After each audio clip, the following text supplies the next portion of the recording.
You're listening to The Foundation of Wellness, a refreshing take on diet and lifestyle, with Jessica Dogert, a registered dietitian nutritionist, and Marisa Moon, a primal health coach.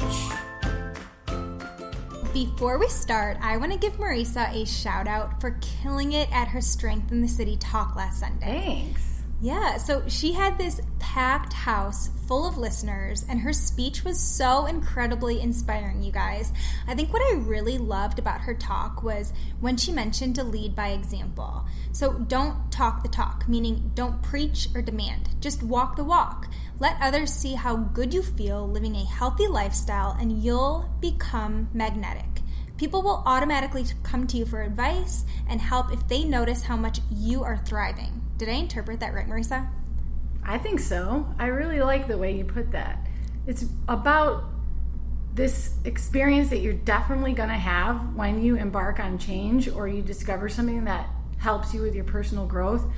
You'll notice that the people around you are kind of uninterested sometimes, like they don't get why you're so excited about it. So you might be telling them all these things that are great about what you're doing, trying to convince them that they should go along on this transformation with you. And really, they're just kind of turned off. I've heard this saying, the more you persist, the more they'll resist.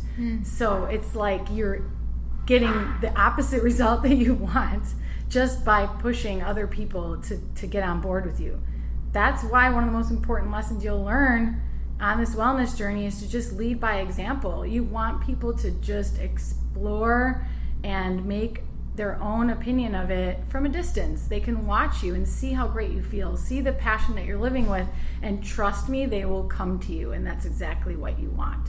I believe it. I love that. I've actually never heard, the more you persist, the more they'll resist, but It makes so much sense. Yeah, I know. I like that. Thanks. I think the listeners should know that we both love presenting at events like this. It's kind of our jam. Maybe that's why we love podcasting so much. But when we're presenting at live events, we get to see so many people face to face in a setting that really our message can resonate in a deeper, more concentrated way, because everything else doesn't exist at that time. You're not checking your phone, you're not multitasking, you're physically present at the event, and it ends up being such a cool way to connect. What are some of your favorite topics to talk about at workshops, Jessica? I love to chat all things neuro nutrition. Really what that means is brain health. So you're always going to hear me talking about really trendy things like adaptogens and nootropics and ways to just become more stress resilient today. Presentation topics in my zone of genius. It's all about maximizing your mental mojo and just hacking your happiness. But I also like to talk about things like losing weight with the law of attraction, conquering sugar cravings for good, and just ways to get your gut healthy. What about you? Yes, I love that about you. We kind of are each other's yin and yang. It's we fill in the gaps. I think Neuro Nutrition is really cool too. I just love doing my step-by-step methods. I've noticed people appreciate me breaking it down, and that's what we're going to do with how to make bone broth too. And most of my workshops are about transitioning from this world of endless dieting to really making something a lifestyle that has a deeper meaning and actually sticks with you. And I even do those easy food demos of things that seem intimidating at first, like how to make your own almond milk or homemade salad dressing.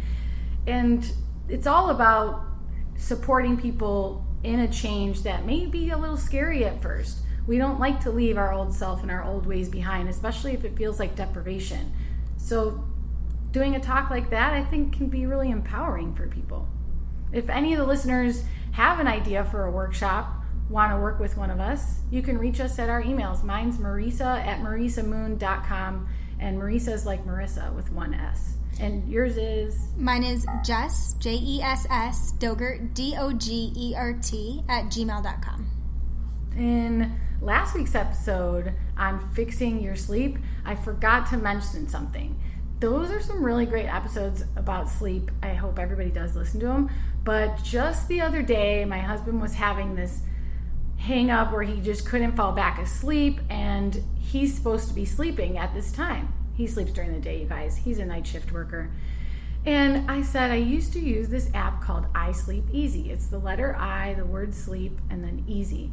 I didn't even know if they had it on Android. I told him to check in the App Store. And honestly, I didn't expect him to even try it because he's not really into those things. but I think he really wanted to get back to sleep, so he was willing to try anything, and it worked. This app has these little guided meditation audios of some woman talking to you about embracing the darkness, or resting into your bed and feeling the sheets on your skin. And there are so many cool ways that she guides you through this experience of being in bed and falling asleep that helps you forget all the voices in your head. And it really works. And especially because it worked for him, I thought I should tell the listeners. So check that one out, because I used it so many years ago when I first started, because getting a new sleep routine and a new bedtime was hard at first. That app really helped. I love that. I feel like we all have this mentality of, oh, that'll never work, so we just don't try it. But I think what Marissa's basically saying, just test it out. And if it works for you, I mean, that could be incredible. So today's episode, you guys, it's going to be episode 19, and it is all about bone broth. With fall right around the corner, we thought what better way than to teach our listeners all about this trendy elixir. So Marissa and I briefly touched on bone broth in episode 5, where we shared our favorite gut healing supplements. And in this episode, we plan to talk about the ancient tradition of bone broth.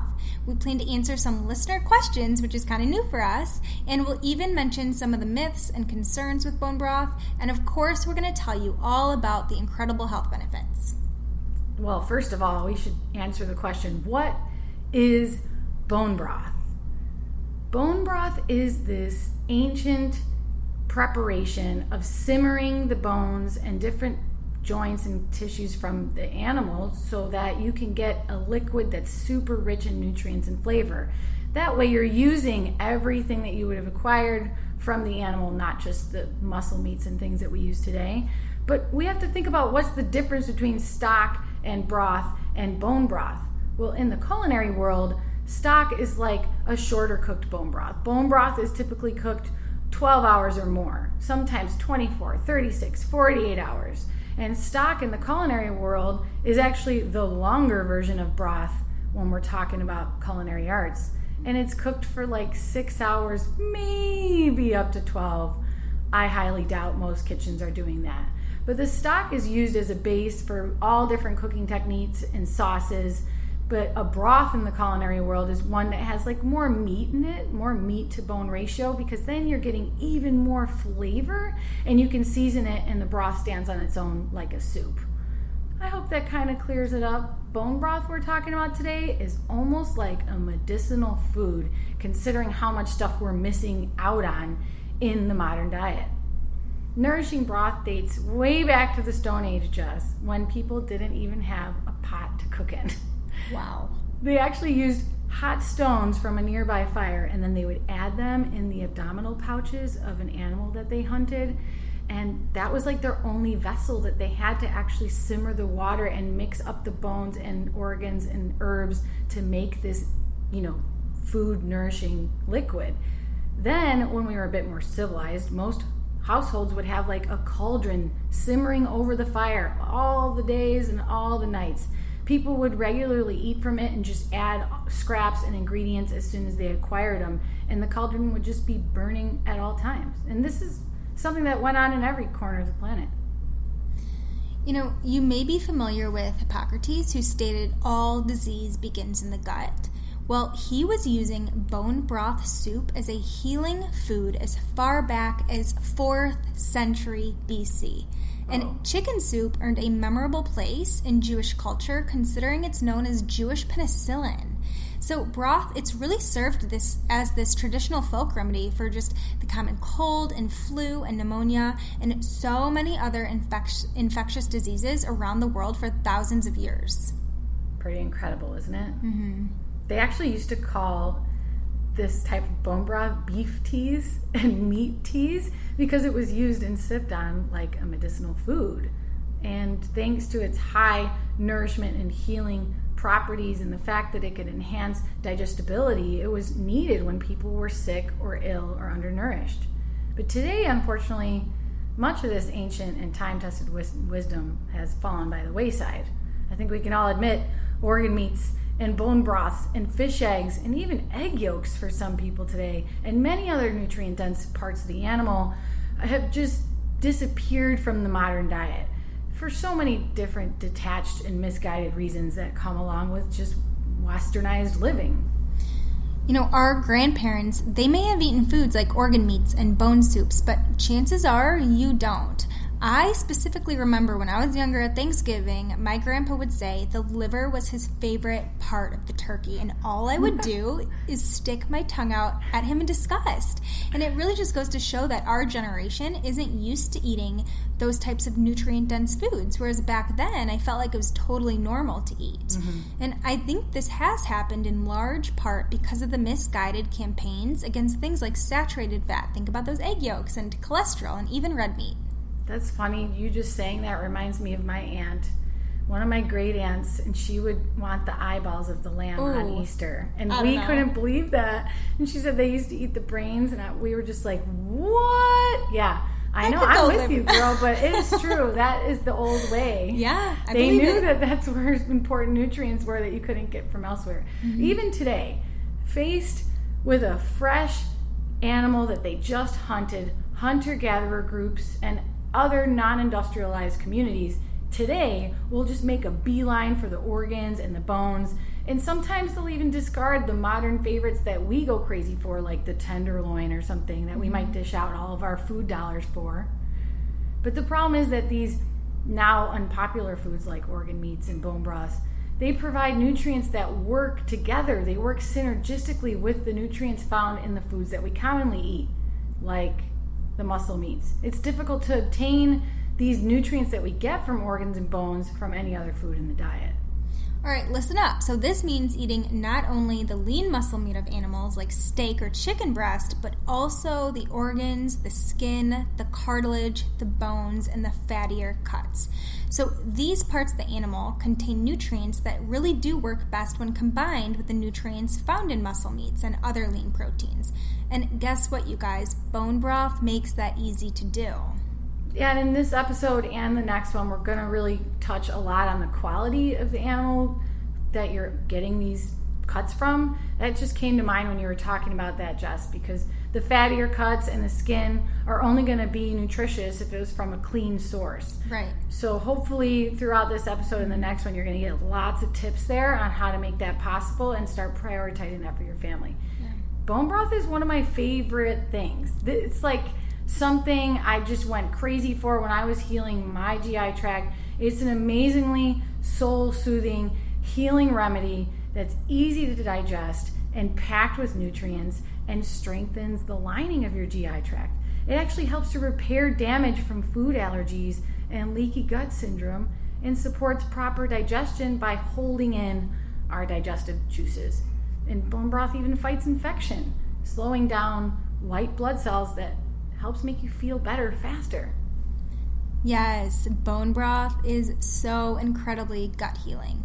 And it's also got anti-inflammatory properties. It enhances digestion, like what you were just saying. It's going to boost your immune system. It's also going to enhance beauty. It's so incredibly good for your hair and your skin and your nails and just so much more. What I really think is cool is that bone broth provides bone-building minerals, including calcium, magnesium, and phosphorus. Yeah, this variety of bioavailable minerals is going to vary from every batch of bone broth to the next because it depends on a lot of things, like the overall health of the animal used to make the broth, the age of the animal, the diet that they had, and the environment they were living in. All of those are going to change how many nutrients you're actually getting in the broth. You know, these essential minerals remind me that it's great to consider bone broth as a source of electrolytes for people practicing either a ketogenic diet or training a lot in the gym or even as a runner. Really good point, Jess. You got me thinking we should probably talk about calcium. Bone broth is often suggested for people who exclude dairy from their diet because it can supplement calcium. But many analyses that I've looked at and are referenced all over the internet, they're showing that even when a broth is cooked for a really long time and the bones are softened and vinegar is even added to leach minerals from the bones, it's still showing up having a pretty low amount of calcium. I really don't know. I think when we break it down, like we're boiling the bones, we can extract more calcium, but boiling is not recommended for very long. There's just weird stories like Paul Jaminet, the scientist from the Perfect Health Diet. He tells a story of a cricket player in India who drank liters a day of broth that he, quote, boiled long bones in. And he was doing this for months and came up with hypercalcemia. So it was a buildup of calcium, and it was not in the right quantities. So even though bones contain a lot of calcium, I can't quite say whether it's in the broth or not. It's too confusing. When you look it up online from all the trusted sources that I believe, I'm finding out that resource to resource says something different. Yeah, so I think when you are making bone broth soup from scratch, your best bet would be to add dark leafy green veggies that are really just high in calcium. So good choices are things like broccoli and mustard greens and even Brussels sprouts, turnip greens, bok choy, and kale. Yeah, something that comes to mind is we chose those vegetables because they're lower in oxalic acid or oxalates. Because oxalic acid, like in spinach, and I think even in kale, we have to be careful because that blocks calcium absorption. So that's why it would be better to pick ones that are higher in calcium but lower in oxalic acid.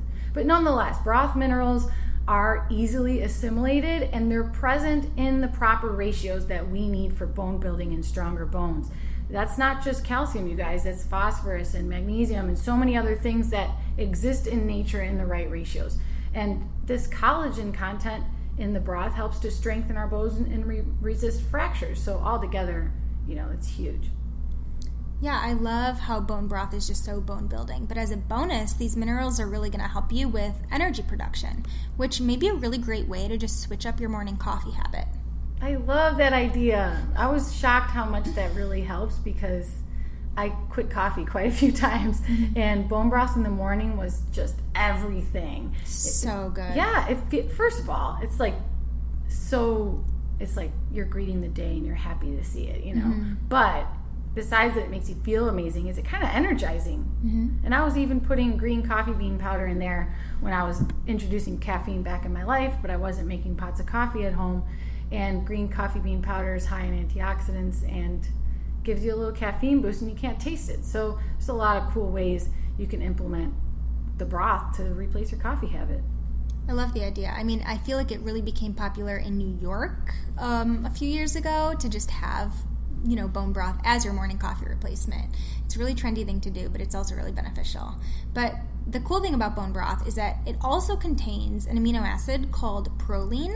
Proline is actually really difficult to get from the diet, but it's essential for building collagen. And collagen is so beneficial for healthy hair, skin, nails, as well as our joints and our ligaments. And the cool thing is when you're cooking bone broth, like real bone broth, you're cooking it for a long time. That means the amino acids and the proteins are about 3 times higher than it would be in a broth that was cooked the shorter way. Nice. So yeah, you're getting a lot more amino acids and proteins by doing it this great old-fashioned bone broth way. Okay, so can we talk about collagen for a second? Of course. Ladies, I will say that collagen works. I mean, I think it's better than Botox, and research has actually shown improvements in skin elasticity in women who took collagen supplements compared to those that took a placebo. I think the really cool thing is that our body can actually make collagen on its own from specific amino acids that you ingest, but of course, I mean, as you age, it's just going to make less and less. So we really do need all the help that we can get, and that is where bone broth comes into play. And here's a little pro tip. You can also incorporate nutrients like vitamin C and zinc and copper found in foods like broccoli and bell peppers and oysters. So these nutrients play a huge role in collagen synthesis, and combined with the nutrients in bone broth, it's really just a formula to stay forever young. I agree. There's a lot of celebrities that swear by this, making their skin glow and keeping them look young. But it's surprising to me that there are different types of collagen depending on how you're making your broth. So different types of collagen serve different purposes. There's like type 1, type 2, type 3, type 4, so many different types of collagen. That's why it's awesome when you combine bones when you're making bone broth, or you're buying one that's a combination. And that's also convenient, by the way. You're going to learn in the next episode that if you're saving your bones from dinner or from all different experiences, you're going to be glad that you can combine them together because you can get a full pot of bones and a more collagen gelatinous result. But it also tastes really good because chicken is what's going to give you that like home style broth flavor. But then you get all these different benefits from the beef. chicken bone broth is made from the type 2 collagen. It's the one that makes up a major portion of the cartilage that cushions our joints. That means it's great for the treatment of arthritic conditions, including rheumatoid arthritis, so many people are suffering from today, and it helps with joint range of motion and healing from sports injuries. And then you have beef bone broth, which is made up of collagen types 1 and 3. And these types are going to increase the youthfulness in your skin. It's going to strengthen your hair and your nails. They're going to increase bone density, and they are going to give you a hand during exercise recovery. And I think perhaps what attracts people the most to beef bone broth is its ability to protect you from leaky gut and heal the GI tract. But really, I think it's going to be a combination of collagens type 1, 2, and 3, like what Marisa said, chicken and beef broth, that are going to provide you with that complete array of amino acids needed for a strong gut, balanced nutrition, and just overall anti-inflammatory benefits. You know, one of my absolute favorite benefits of broth is how beneficial it is for the gut. Yeah, broth's reputation has been as a digestive aid and a remedy for digestive difficulties that goes back thousands of years. So many components in the broth contribute to this digestive power. It provides the raw ingredients that we need to produce this healing mucus that's required throughout the digestive system. And we need plenty of these gastric juices for optimal digestion, even for healthy immunity and to soothe any inflammation that's going on in our GI tract. So bone broth contains something called gelatin, and gelatin is known as the ultimate gut healer, just healing our gut where 80% of our immune system operates. So one study from the year 2000 found people who ate chicken soup daily experienced a mild reduction in inflammation that helped reduce symptoms of an upper respiratory tract infection. So your grandmother was onto something when she fed you chicken soup when you were sick. And when you drink broth on a regular basis, you are going to heal your leaky gut, which not only is going to boost our immune system, but it's also going to improve digestion, cognitive performance, and mood. And that's because our gut is considered to be our second brain. And that's where serotonin, our happiness hormone, is actually manufactured. I find that to be really cool. Yeah, and I've even heard bone broth boost dopamine. So maybe that's why it just feels so good, or why it feels energizing. Yeah. You know, broth is a staple in the GAPS diet. GAPS, G-A-P-S, stands for Gut and Psychology Syndrome. Sometimes it's called Gut and Physiology Syndrome, but they also use it in the Body Ecology Diet and other gut healing protocols, because broth helps with allergies, autism, gut problems like we've been discussing, leaky gut syndrome, bloating and gas, even candida and GERD, gastroesophageal reflux disease, and IBS and IBD. Even celiac disease. But still, broth can be high in FODMAPs, you guys. We talked about FODMAPs in a previous episode, FODMAP, these fermentable fibers and sugars. Broth can also be high in histamine, which can be troublesome for certain people, depending on the current state of their health and their gut microbiome. I never had a problem. Even when I was sensitive to FODMAPs, broth made me feel better. It also never exacerbated my ADHD, which some people following the GAPS diet are trying to lessen the symptoms of the ADHD. So the GAPS diet suggests a meat stock instead of bone broth. That's because the meat is going to be in larger quantities than the bones.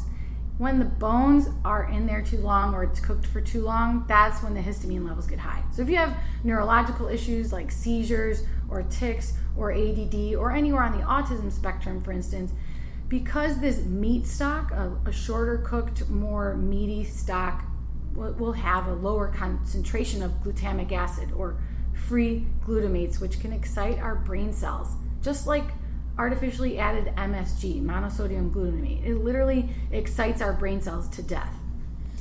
And whether MSG causes health problems, it's a matter of debate. I mean, the food industry insists that MSG is a minor bother for only the rarest, most sensitive individuals and has no long-term consequences on the majority. That's why it's so confusing. Yeah. There's so many experts out there that disagree, including Dr. Russell Blaylock. He's a retired neurosurgeon, but was always on a life mission of exposing the risks of MSG and other excitotoxins. He has this really compelling YouTube video called Excitotoxins, The Taste That Kills. if you want to know more about it and decide for yourself, then go ahead and check that out on YouTube. Yeah, I'm definitely going to check it out. So back to bone broth and why the GAPS diet suggests a more mild broth for individuals with neurological disorders. Despite the positive effects that glutamine, which is naturally occurring in bone broth, can have, it also has high risks, especially when supplemented in someone's diet without removing the MSG that's hidden in so many diets today. So many processed foods have MSG in them and they're hidden. And when we already have that in our diet, like a lot of children do because they're eating packaged and processed foods, then you add bone broth, it's causing a buildup of this glutamine in the brain and causing neurotoxicity. So you have to detox from the MSG first before you're ready for bone broth. MSG is different from the glutamine that's actually present in the broth, but some people are sensitive to MSG, so they're going to react poorly to the broth because they're so similar. And common names of this hidden ingredient, this hidden MSG, you guys, that you're going to see on the ingredient list of some of your processed foods are like, it's going to be listed as soy protein, hydrolyzed soy protein, hydrolyzed protein, autolyzed yeast extract, even protein isolates and natural and artificial flavorings and spices. The only way to really find out would be to contact the company and ask them directly, what does it mean where it says spices? What are you using for natural flavors? That's crazy. You would never think that you even have to worry about that. But if you are serious about turning around your health, then you have to ask these questions, do a little research. And I do suggest, however, that anyone who may suspect that they're sensitive to it, especially if you think your children are sensitive to it and they're switching from the standard American diet to a more natural diet, then you might want to just take it easy on the bone broth at first, do a more shorter cooking time, like called meat stock. And then you can even add the collagen powders, collagen hydrolysate powders, to get that gelatin and the protein back into it, and it just dissolves, and then you don't have to worry about all this other stuff. I bet so many of us listeners have MSG just lurking in our packaged foods. I mean, I know if I looked in my pantry right now, there's probably natural flavors in a bunch of my food products, and even like a soy protein isolate or something like that. Like, it's crazy to think that we probably do have MSG lurking in our foods. We just have to decide, though, like, you don't go crazy unless if that is your mission right now, like you are on a mission to clear up whatever is going on in your brain, for instance, or your attention, or some kind of disease that you're battling and you want to know if it's MSG, then you might go crazy and read all the labels and make sure that nothing is in your house. But a lot of us are just coexisting with this minimal amount of exposure and we're fine. So it's different person to person. I mean, it is a tricky subject, but ultimately, you know, does it make you and your family feel good or not? I think that's the real question. Yeah, you will know right away, right? So let's talk more benefits of bone broth.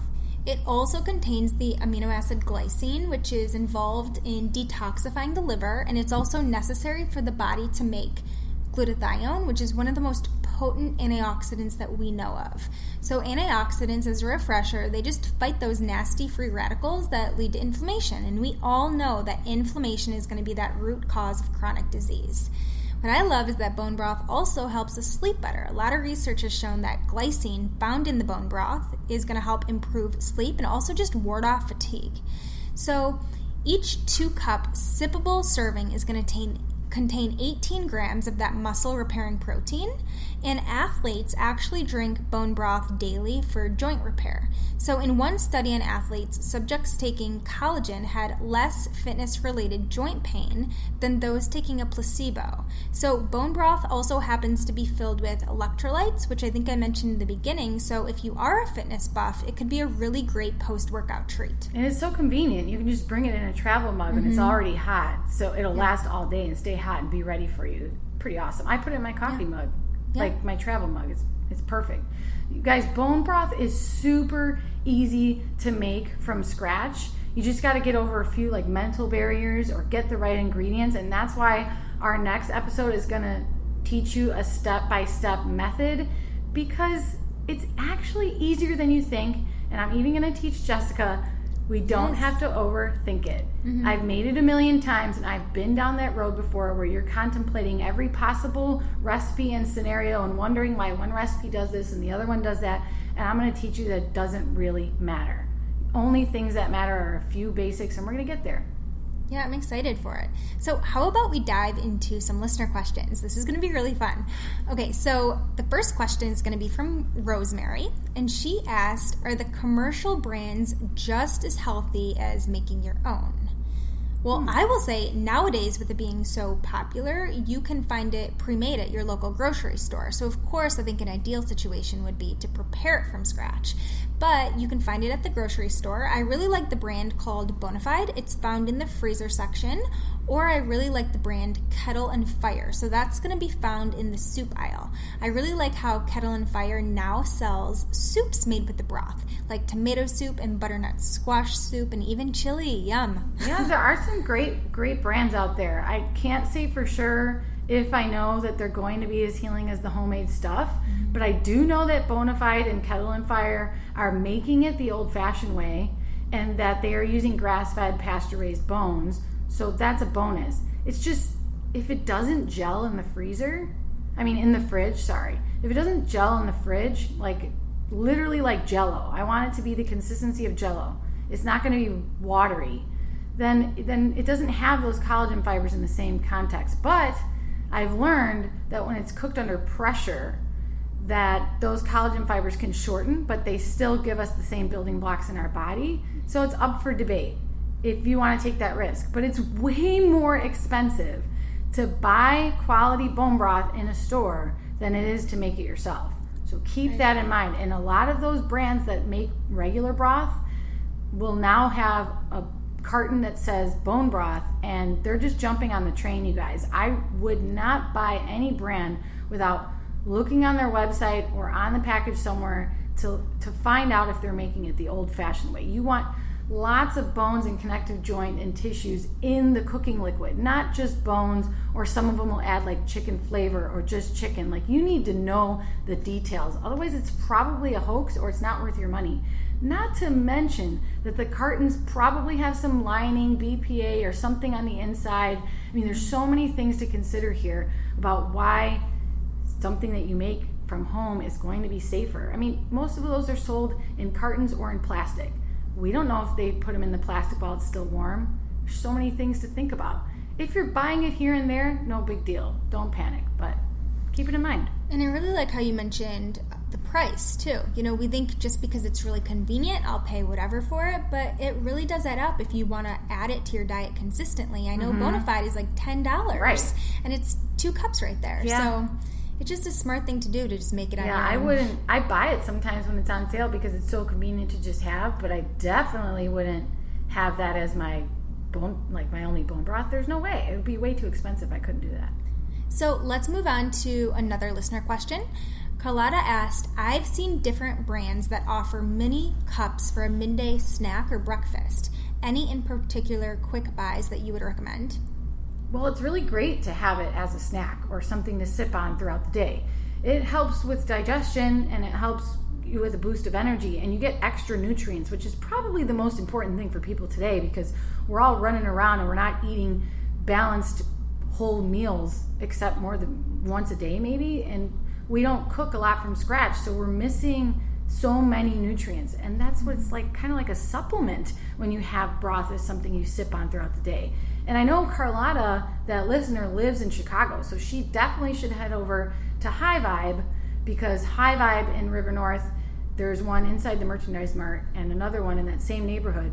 They sell bone broth that's from pasture-raised and organic animals made the old-fashioned way, and it does gel when you put it in your fridge, and it's served in a coffee cup, and you can even get it in bottles to go. So that's where Carlotta should go.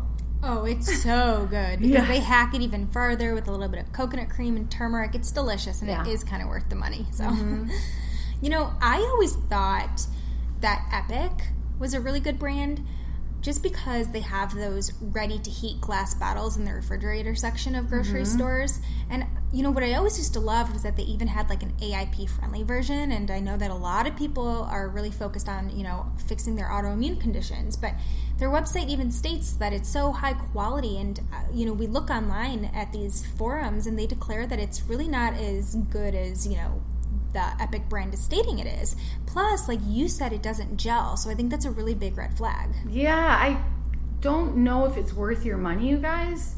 if it doesn't gel, how do we know that it's made with the proper amount of connective tissues and bones that we need to get the benefits from the collagen and the glycine and all that? I don't know any other way to tell, unless they have third-party testing and they can show you some, and they will do that. These companies will do that, and it will be on their website, or they will reply to you if you write them a message, and they will show you the research. So maybe that's what we need to do to find out if Epic is good or not, because right now when I look at that bottle, it's served in the beverage section at Whole Foods in the refrigerator, and they come in like single serve bottles, but it's all liquid. So I wouldn't spend my money on it. Maybe it's nutritious, but I don't know if it's worth it. Yeah.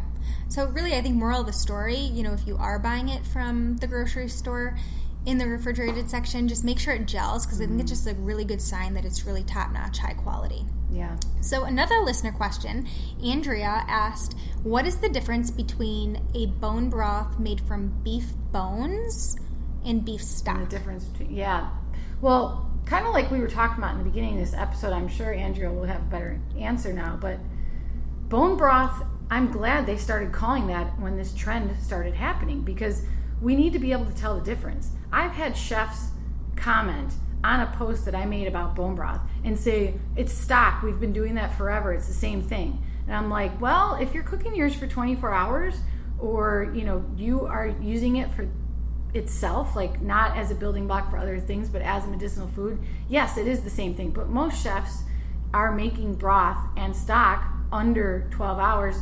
I doubt they're doing it for 12 hours. Some of them leave it simmering in the kitchen overnight, so they are doing it for 8 to 12 hours. But that's what you got to keep in mind. When you're buying something on the shelf in a carton that says chicken broth, chicken stock, and bone broth, the bone broth should be the longest cooking with the most nutrients in it, because the types of parts of the animal that they use to make it and the ratio of bones to water. We're going to talk about all that next week, you guys. And then the stock is a similar, shorter cooked version of that that's used in the culinary world as a base for so many other dishes that you're going to make. And then broth is a seasoned version of stock. That's just the old culinary way. It's usually quick cooked or pressure cooked without a lot of connective tissue, mostly just meat and bones. So does that mean that stock is not as beneficial since it's not cooked as long? Right, and it's going to be the better of the two usually, but honestly, I wouldn't take shortcuts and assume the best in this situation. I hope that over these next 2 episodes, we help you guys prioritize bone broth in your food budget, in your diet plan, in your family plan, because it's missing from the modern diet, and there's not much that can replace it. Okay, so I have one more question from Jay Ballantyne. Hope I'm saying that right. So why do most recipes have you add some sort of vinegar? And how long can you keep it in the refrigerator? Well, recipes add vinegar because making the water, the cooking liquid for your broth, a little bit more acidic by adding 1 to 4 tablespoons of vinegar, then you're going to be able to leach more of the minerals that we were talking about from the bones. It just helps. It's a pH that helps the bones to loosen up and release all those minerals.